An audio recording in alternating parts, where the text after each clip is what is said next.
అందరికీ నమస్తే. ఇదేంటంటే గోంగూర చూసారా ఎలా వచ్చిందంటే, అయితే మా ఆఫీసర్ మేడం అడిగిందనమాట. ఆమెకి తీసుకెళ్తున్నాము. మేమిద్దరం కూడా కొంచెం కొంచెం కోసుకుందామని చెప్పి కోసుకుంటున్నాం. గో గోంగూర మొత్తం కోసేసామన్నమాట. ఇక్కడ ఎన్ని రకాలు ఉన్నాయో చూడండి.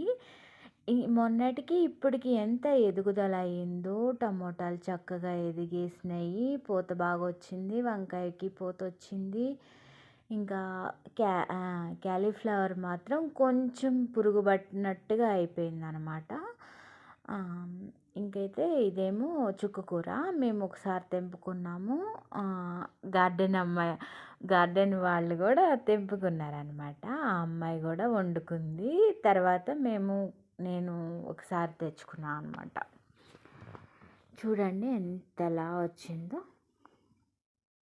ఇదైతే సొరకాయ తీగ అల్లేసుకుందనమాట. అయితే వాళ్ళు లేరు కదా, నేనేం చేశాను, కొంచెం కిందకి లాగి కిందకి వేసొచ్చా. ఎందుకంటే నీళ్ళుగా వాసన చూసి కూడా అది లాక్కు తినేసిద్ది. ఇంకా అందుకని చెప్పి ఇక అలా కింద వేసాను. కాకర తీగ అల్లుకుంది, కొత్తిమీర బాగా వచ్చింది, ఫ్లవర్స్ వచ్చినాయి, బంతిపూలు, కారబంతి, తులసమ్మ, మిరపకాయలు, ఇంకా